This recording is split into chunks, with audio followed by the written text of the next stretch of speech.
कालचा बिग बॉसचा म्हणजेच 19वा एपिसोड खूप जास्त चर्चेत राहिलेला आहे। सुरुवातीला सूरज चव्हाणनं ज्या प्रकारे गेम खेळला त्यामुळे चर्चा होत होती आणि लास्टला जो इमोशनल ड्रामा झाला म्हणजेच त्यामध्ये बिग बॉसनं असं सांगितलेलं होतं की काही गोष्टी आपल्याला आपल्या आवडत्या व्यक्तीला बोलायच्या राहून गेलेल्या असतात, परंतु जेव्हा तो व्यक्ती आपल्याला सोडून गेलेला असतो आपल्या मनामध्ये नेहमीच एक खंत असते की आपण त्या व्यक्तीला ह्या गोष्टी बोलायला पाहिजे आणि आज तीच संधी बिग बॉस तुम्हाला देणार आहे असं बिग बॉस सांगतात। आणि त्यानंतर अनेक कॉन्टेस्टंट येऊन समोर येऊन बोलतात त्यांच्या नक्की खंत काय आहे ते। परंतु आजच्या व्हिडिओमध्ये आपण फक्त सूरज चव्हाण आणि वर्षा भास्कर यांनी कोणाला फोन केले आणि त्यांनी कशा प्रकारे बोलले हेच आपण चित्रगप्पाच्या या व्हिडिओमध्ये बघणार आहोत। सगळ्यात अगोदर तुम्हाला सांगतो, जर तुम्हाला बिग बॉस संबंधित सगळेच अपडेट माहिती करून घ्यायचे असतील तर या चॅनलला नक्की सबस्क्राईब करा, कारण ज्या दिवशीचा बिग बॉसचा एपिसोड झालेला आहे त्याच दिवशी मी जे काही इम्पॉर्टंट गोष्टी झालेल्या आहेत त्यावर लगेच व्हिडिओ बनवत असतो, म्हणून या चॅनलला नक्की सबस्क्राईब करा।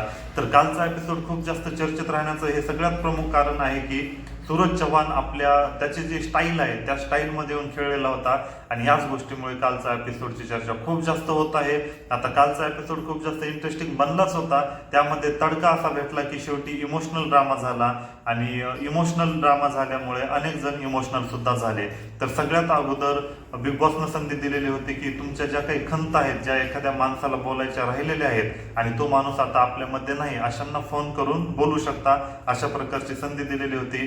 तर सगळ्यात अगोदर वर्षा भास्कर गेल्या आणि त्यांनी त्यांच्या वडिलांना फोन केला आणि वडिलांना फोन करून त्या असं म्हणत होत्या की मला माहित आहे तू खूप जास्त स्ट्रिक्ट होतास, तू स्ट्रिक्ट असल्यामुळे मी पाहिजे तसं हसू शकले नाही किंवा खूप मनमोकळेपणाने राहिले नाही आणि तुझ्या स्ट्रिक्ट स्वभावामुळेच मला कधी तुला सांगता आलं नाही की मी तुझ्यावर प्रचंड प्रेम करत होते आणि मला तुझा अभिमान आहे आणि आज पण तू माझ्या पाठीमागे उभा असतोस असं मला नेहमीच वाटत राहतं। आणि त्यानंतर त्या रडत होत्या। मी बोलताना ॲज इट इज बोललेलो आहे, परंतु त्या खूप इमोशनल होऊन बोलत होत्या आणि बोलताना त्या रडत सुद्धा होत्या। वर्षा गावस्करांचं अशा प्रकारचं बोलणं ऐकून बिग बॉसच्या घरातले पण सगळेच रडत होते आणि जेवढे काही प्रेक्षक असतील ते सुद्धा नक्कीच इमोशनल झालेले असणार। त्यानंतर सूरज चव्हाणनं त्याच्या आईला फोन लावला आणि असं म्हणत होता सूरज चव्हाण की मला एवढं लवकर का सोडून गेलात, मी कोणाकडे बघायचं, आता माझी काळजी कोण घेईल, माझ्या पाठीवरून डोक्यावरून मायेनं हात कोण फिरवेल, मला फक्त मरीमाता आईनंच सांभाळलेला आहे आणि मी मरीमाता आईच्या नैवेद्य आणि नारळावरच जगलेलो आहे,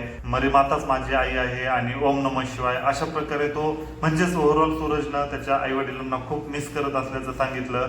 आणि विशेष म्हणजे सूरज जे काही बोलतो ते आर्टिफिशियल वाटत नाही, तो मनातून बोलतो किंवा ओरिजिनल बोलत असतो। या कारणामुळे सूरज चव्हाण बोलताना बरेच जण अक्षरशः रडत होते। तर या दोन गोष्टीमुळे कालचा एपिसोड खूप जास्त चर्चेत राहिलेला आहे आणि बरेच जण हा एपिसोड परत परत बघत आहेत। कालच्या एपिसोड बद्दल तुम्हाला काय वाटतं एका शब्दामध्ये कमेंट करून नक्की सांगा।